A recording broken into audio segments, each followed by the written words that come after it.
Welcome to the Tea Time Pod, where we normally take off our ties, offer some tea, get our guests to relax, and give us a couple of nuggets about what makes them tick in terms of turning the ordinary into extraordinary in Angola, the continent, and beyond.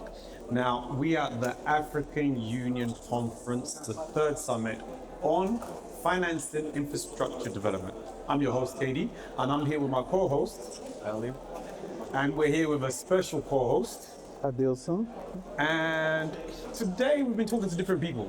We've managed to speak to the ambassador of the United Kingdom, and now we are speaking to somebody connected to that. I'm not gonna introduce him. As you know, at Tea Time Pod, we don't really introduce people, they introduce themselves. And I must say, right now, we are doing 50% of Tea Time Pod because none of us are wearing ties. Unfortunately, we're not doing tea, but none of us are wearing ties. So let's introduce, or let's give him the opportunity to introduce himself. Thomas, welcome. Pleasure, thanks. I'm Thomas Reis. I am the chairman of the UK Angolan Chamber of Commerce. We are basically a non-profit institution. Our goal here is to try and bridge both economies, get more relevant British companies within the Angola business scene. Infrastructure-wise, for example, here in this particular conference, we've got a lot of companies that are British and some that are headquartered in London in itself, so they're considered also British. And also the other role of the chamber is also to try and get Angolan companies to start looking at the UK and some other Commonwealth markets, also as they're kind of where they can export goods or services. For example, Grupo Copia, we can start also making things happen for them in those territory because there is a network, a vast network. So the chamber also operates with the embassy. Okay. So we consider ourselves the right hand when it comes to the business sides of things. The ambassador also, as you mentioned a minute ago, is a honorary chairman at the embassy now, and we did that because At the chamber. At the chamber, yeah.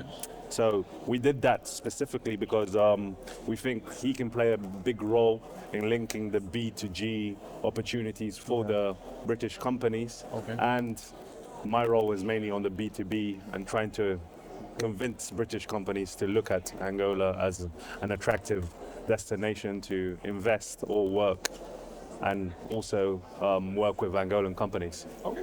Yeah. Great. So how many members does the chamber have? Yeah, we have over 80 members. I can't give you 80? 80, yeah, 80. We're growing strong. We've got also members that are single members. So, for example, imagine if an employee of a certain company wants to join, but it's not within their interest to do so.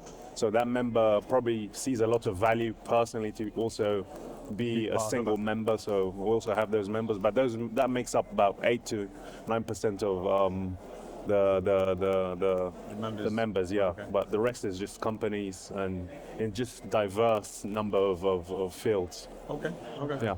Vara told us about this capital available in 2 billion $2 pounds. billion fund from the UK government that made it available to Exim Bank. I'm sure. Export So credit it's, yeah, it's agency. UKEF. Yeah, UKEF in UKEF, this yeah. case. So here at this conference we have UKEF. Oh, there was UK here? Yeah, UKEF, the head of UKEF Africa. We need to create Finance. Yeah, I mean, Well, I should think be sitting I think here he's, right now. he's here at our stand. I can Okay, do the yeah, introduction please. and you can understand what the I understand why Thomas didn't introduce, because until a few moments ago we were not members of the chamber. But now you're we are, members. so That's the carrot, man. That's the Okay. carrot. The carrot is there to try and get people, entice people to join. Yes, I mean, Okay. let's put it this way: the UK is now the country that mostly believes in the infrastructure and the future of Angola. So there is a lot of capital being deployed into certain projects, and those projects are already finalized. Some of them. yes. So the figure that you just mentioned is already invested capital. Is not what is available. Okay. So it's already been deployed. So let's talk about something that I don't know how much your podcasters. I know you a bit, Kamal. There's the Burns hospitals. Yeah. That's about to be inaugurated. The one in Kilamba. Kilamba, yeah. Yeah, the one in Kilamba. Yeah. You know how that is crucial, and that's all financed by the UK and the UK taxpayer. So, how does that get going? In that sense, is that the UK comes in with this kind of funding, and then we say, obviously, it's an export fund, so or export agency. They're trying to get as many technologies from the UK, for example, involved in that. So 20, well, I shouldn't be quite going for the 20, but that's on the negotiation, they say 20% minimum has to come from the UK. So, but usually we try and negotiate something that is, I say we, I mean the UK government tries to negotiate something that is obviously above that, but we're the most generous, I would say, when I say we, UKEF is the most generous export agency out there. No one is doing it at 20%. And, And the ambassador also explained, and that's what the UK is about. It's about creating impact. What we want to do is, we're here to be partners. We're not here to suck out, putting in 80%. I'm not going to mention names, but there is, for example, other export agencies that are asking for 80%, 70%, you know, so. Yes, we talked about You did say something. This is actually amazing for a business like ours. Especially our business, because we are not builders, we are supervisors. And it's very difficult to pinpoint where exactly we are when we are talking about financing projects. Because normally those ECAs, they look more on the construction part of it, not on the supervision part of it. They come and they say, look, this is on the project owner. And normally the project owner wants to finance the full package. So it's a little bit harder for us out there, but now with the Chamber of UK here talking, we are a member now. Actually, there was an invitation, very high-level invitation from Thomas and also from the ambassador. I think the Chamber sits down every Tuesday. Every first Thursday, every first Thursday of the month. Exactly. So we've got the classic, what we call the first Thursday, GNT first Thursday. So it's actually sponsored by Diageo, Refriango, part of the Refriango group. They give us free booze, and you know, everyone comes there mainly for the booze. And some people, I go for the business connection. So and there's how many of those have you been? Do you know what? Do you know what? I think because I travel a lot, so at times I don't make it, but I've been to a few. I've taken the register. I've taken the register. Copia Group will like it. I mean, you will get your ROI not just on business, but on terms of the booze. I'm sure you guys will be able to make your ROI on that and the investment that you're going to put there. So how long has the chamber existed in? So actually, we're going to be 10 years now in November. So in the following month, but we can't do a party in November because we'll leave that stage is set for Angola. It's going to be 50 years, and we're going to do a big party in December. In this case, there's going to be quite a big party. We're working with it, the board. You know, just to mention that I've got also board members. I'm the chairman, but then we've got other relevant. There's British and Angolan people sitting on the board of the chamber, and we're trying to be very inclusive, very also democratic, to understand how process and how decisions are made. Obviously, as a non-profit, we're always looking and trying to create what can we do to shine a light on our members. So, for example, there is members, for example, when they're launching a new product or they want to talk about a specific project, they call us to invite the whole network that we have of members, and sometimes we even do joint events with the French, for example. It's something that we did. Great idea. So we have a new product here that we are showcasing. This is the third event that we are showing. Maybe with Thomas we'll talk a little bit later when we close everything, to showcase this product, because it's really game-changing of supervision of projects. So great idea. So you can also join, you can also push and make some joint ventures with other cameras, which is great. Yep. Because what I can see is sometimes cameras they are fighting for space. Yeah. for Chambers. space.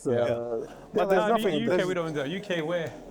Yeah, we're very, very Like, inclusive. like I mean, good relations. London is the most cosmopolitan city in the world, the most diversity.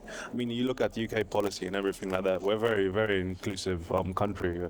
So, but to talk about how we can help members and what we would like to see also is a bit more of UK technology and stuff like that. Probably get you to exchange experiences with companies also that have been doing this for quite a while there in the UK. For example, you send one of your workers there, and that's our dream, and that's what the chamber should be more involved in stuff like that. Thomas, can we also go and do services in UK through the chamber? Yeah, so that's what I was saying earlier. Our goal is here is to try to bridge the economies in that way that, for example, what we're going to do very soon, we're going to be launching a portal, or the website, the official website of the chamber, but it's going to have a portal for networking in the background. Okay. And inside that portal, you're going to have, for example, there's a tender in the UK where Copier will be able to say, I want to partner up with the new a local company to, for example, bid for that specific contract, for example. So we're doing that where, And vice versa, yeah, right? we're doing that. So again, we're there to serve the members and to add value. People invest their money and they believe in the chamber, and I must say that we're the cheapest chamber in Angola and the most proactive. So when it comes to corporates, you'll get the bill. Okay. You're joining today, you'll get the bill. You'll see we're not like the others that are asking 25,000 US for I don't know anything royalties or about whatever. Well, we're very cheap compared to the others. I think we're around £4,000 yearly for a corporate sponsor, £800 not to be a corporate sponsor, but just a regular company member. And for single members, it's around £250 or £200 around there. Yeah, so It's great. It's great to it's hear. a decent price. I heard a lot about the chamber of UK and Angola, of course. Yeah. A lot, and we had some friends that they are already there. They are always talking. Yeah. It was a good coincidence. We are neighbors here at the summit, and your pitch is great. Let Yeah, I me tell mean, you. we're also very lucky because we've got this very close relationship with the embassy in a sense. Embassy is the founding member of the initiative came from there. So I don't think many other chambers have that privilege, and now, as I mentioned, we have the ambassador there, so that gives us a privilege, and I guess my colleagues can be a bit jealous of that. And we're never fighting for space because we're happy where we are. Yeah. We're very relevant. We're not competing. Actually, we should be joining forces Yes, because in order to bring we about have change. one common thing. We're all Angolan pro. So the more investment comes, the more impact, more people will get employed, and it's all about also bringing know-how and knowledge. And what we're talking about, for example, ways that Copier Group can benefit out of that. We want you guys also to learn and share your experience and the other way around. It's not all about the money, but also about the long view of the country, in a sense. Yeah. Connectivity It's is amazing. vast. I will. No, please. No, go ahead. No, I would like to change a little bit the dynamic of the podcast. You know me, to make it a little bit more interesting. I'm here as a group of companies, of course. Yeah. And we invited everybody to join us to understand the vision, also to explain what they are doing. But now I want Elio or Kamal to talk a little bit about Copia, because You want me to talk about Copier? Are you there for You want me to talk about Copier Group of a companies? little bit, because Okay. you are with us for Yeah, enlighten me. I mean, All right, I've been Copier seeing Group of Copier companies. recently. I've been selling you guys, and in fact, I'm going to send you my bill. So Copier Group of companies is a company that specializes in supervision, Yeah. monitoring, inspection, and also have a bit of project management side of it. Yeah. I started off as more of a civil engineering company, Yeah. but over time they've gone down that route of, okay, how do we supervise projects? Because people construct, but not a lot of people supervise. Yeah. As you know, when we look at infrastructure in Africa, in Angola, there's so many things that are built. Give it a couple of years, Yeah. Yes. don't exist. Why? Because nobody followed up. Or you've got a lot of projects that actually start halfway it finishes. Why? The money was there, money's finished. They weren't monitored enough in terms of, okay, this stage, this is what's available. This stage, this is what's available. This stage, this is what's available. So Copia Group of Company comes into that and helps to bring and give guarantee, reduce the risk on all parts. For example, the project for the dam that they're doing, the largest dam in Angola, One of the most expensive projects. project is what they've been working on. Cabasa. Yes. There you go. They've been part of that. They've been part and parcel of that from the beginning to now, and providing that support to ensure that project is successful. And they use technology. I guess that's what sets them apart as well. They use technology. They've got good partnership with Next Door, Huawei. Yeah. In terms of the project, when they started it, there was no connectivity in terms of communication. So working with the likes of Huawei to create connectivity there for the workers, because again, it's like building a little mini city. Yeah. That's kind of what they did. So they have partnership with various companies, and they're looking to expand, not just in Angola, because we sat down with Adilson a month ago, and he started. One thing about Adilson, what he loves to do is give himself targets. Yeah. So he told me, Kamal, you know what? In the next few years, we're going to sit down and say, okay, listen, in terms of supervision, in terms of monitoring, we want to be one of the number ones in SADC. Yeah. After a couple of years, we want to be number one in Africa.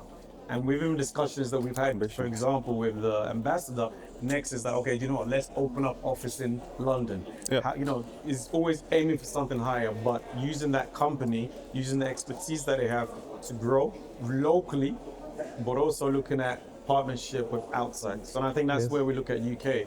In terms, I know UK is all about capacity building. Yes. That's the key thing of UK. So working together with Copia Group of companies, giving them the knowledge, giving them the expertise that they need in order to grow and to make Angolans proud. Yeah. You're hired. It's long ago. You know, I'm sold. I want to see this. I like seeing. This is what I want to see more in the youth of Angola. People with that kind of ambitious make a very relevant company, and I can see you guys there, right? As I said, very importantly also, there is the network of chambers and the network of embassies, right? So we also rely on that heavily.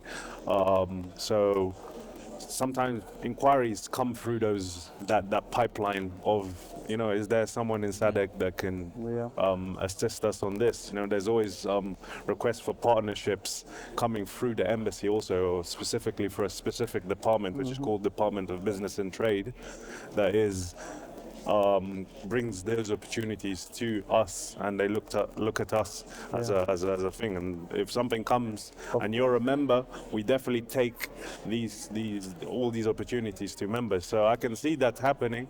And then, for example, as I said a minute ago, the Commonwealth countries, there is quite a bit of Commonwealths around the SADC region. So Great. I saw some of the members that are with you, and we hope to learn from them because they are very old companies. They know what they're doing. We talked a little bit with some of them. Yeah. We told them, look, it's a young company. We want to learn. We want to be there with you. So that's it. Yeah, Kamal made the best speech about the company, better than me. He's hired 100%. Thomas, what are some of the misconceptions the UK companies have about our market? About Angola. Yeah, and how the chamber plays a role. First of all, where's Angola? Really? Yeah, that's a very common question. They sometimes think Where is Angola? It's in Asia or anything like that. Obviously, we're a very closed country. I think also people. Location definitely is one. We Angolans have a bad name to a certain extent abroad because of how we carried ourselves when we had all the money in the world, when we thought we had all the money in the world. So there is that misconception in that side. And I think the other big problem that people don't understand, for example, is the pricing of fuel. For example, is another big misconception. People don't actually understand that it's subsidized. They think it's cheap because we have fuel here and everything like that. That's another thing that people. It's a misconception, and it's a warning for people to not miscalculate that it will become expensive in the future, right? So I can go on, the list goes on about, I can give a range of examples, but you put me in a spot there with that question. No, but if you have to go to advise a company who is interested, like we have all these big projects going on, infrastructure projects. So imagine if a UK company wants to lock in the opportunity of the $2 billion, and what roles the chamber can play in breaking off this misconception, telling like there's a way that you can come, you are welcome to come into our. When it comes to the chamber, I must clarify that we don't play a role in necessarily lobbying in that sense. We're there to B2B. We're a big back to B2G. So we do B2B. So B2B. It's up to you. I'll give you an example. So before I became the chairman, our company became a corporate sponsor of the chamber. And we started doing a lot of business with one of the companies that's there. It's actually one of the other corporate sponsors, Fazenda Filomena. So we started trading a lot with them because they saw us there. They knew a legit company because we're there. We were initiating talks, but just being there in that moment. We vet every single company that comes in. We do a bit of a due diligence. The board votes if we should be concerned about this specific company. For example, imagine if a new candidate comes in to become a member and they've been involved in a very big scandal or whatever like that. We don't really them to associate with our members because we have to protect our members. If we don't, we also have to. We do our due diligence and make sure that, so we don't just accept because we want new members. We want quality. We don't want quantity. And supervision is all about quality. It's all about quality. We take care of the projects since the beginning. It's important. It's a misconception, as you mentioned, especially in Africa. In other countries like UK, for instance, when you have a structural project, one of your first hires is the supervision.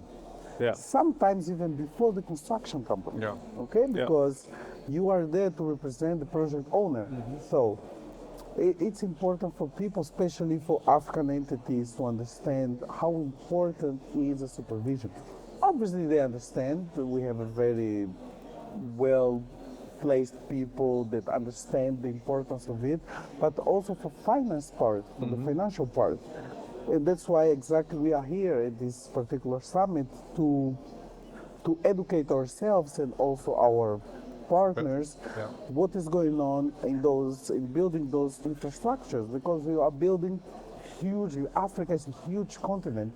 And I keep pushing every time we talk about, let's go back, let's read the memo, let's go to the African Union website, everything is there. All the persons are linked out there. Let's go to Nepal, Auda, everything is there. So if you go, you read it, and you understand, okay, those guys, they want to do that. And then you connect with them. You send them an email, there are the contacts. And from the moment you say, I'm a supervision company, something happened to me. I'm not talking about something somebody told me. The contact becomes a little bit more difficult, this is the truth. And we came here to educate ourselves and the other people. Look, you can build this, but you need to supervise them during, before, during, and after. So we are here to build this, to bridge this gap, and I think we're doing. I think the podcast helped a lot. I think all the countries that comes here, they understand what we do, they understand the importance, and now we have a non-profit organization like a chamber of commerce to put together B2B to talk. The ambassador was here earlier. So this is the idea.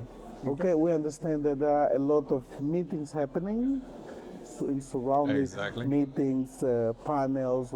I participated myself, sorry, in one panel, and I was surrounded by ministers. It's a little bit intimidating when you're sitting down with ministers and so on, but the message went through. I said, I'm here representing a group of companies, and we are supervising company. We were sitting with a construction company besides me, and I told them, look, sometimes we design a grandiose project, and we don't look for the ESG parameters. We look for that. We say, why you are building this? If you need to increment this, do that. And especially in Africa, sorry if I'm talking too much, but where I start, just to go back a little bit.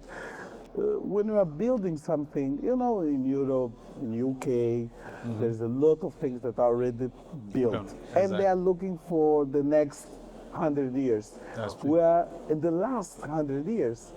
So that's why big economies like UK need, and as Thomas said, they are not coming here to teach, they are coming here to participate, to say, look guys, what you are doing, we already did it. Exactly. So we can help. Exactly. Well, you can jump here. Okay, we made this mistake. So, do it like this. Exactly. So maybe this is where we need to go to the chamber, such as UK chamber, UK Angola, and to learn from the members, as I said in the beginning. I've seen some members. Okay. I work for some of them. Okay. Okay. Yeah. It's amazing to learn with them, to learn with the chamber, to connect, because I think the slogan from the chamber should be connect. So you connect business. UK will connect. Yeah, UK, Angola, UK, and also Commonwealth. Yeah. So it is important, and I admire your vision. I must say, kudos to these guys on the podcast. I think also language is a big barrier that might answer that question on the misconception that you'll come here, you'll get things done. But language is a big barrier for people to understand what's actually happening here in Angola, and having guys like this that be able to join forces with a visionary such as yourself, and shine a light on Angola and the potential of the country. I think there is. I'm excited for the future of Angola. The rate that we're paying the debt to China, and we're servicing the debt. As a young Angolan, I'm very, very confident that we're going to have a very bright future. I agree with you 100%. Yesterday, we had the honor to receive the Secretary of State. We talked a lot about this. Yeah. I learned a lot. I'm not a financial guy, so Elio is, and you should see Elio yesterday. He was on fire. He was on fire. They were talking, and it was amazing. Exactly. I learned a lot from you. Let me tell you, I learned a lot from His Excellency, the Secretary. It was amazing. And now you're talking about this debt relationship between Angola and China. Debt service, Chinese. You are my friend, but we are paying, okay? Yeah. It's not easy. It's not easy. It's not easy. But it's not easy for the Angolan families. It's not easy for the Angolan businessmen, right? You've got a country that has got so much money coming from energy, but more than half of that is going for debt servicing.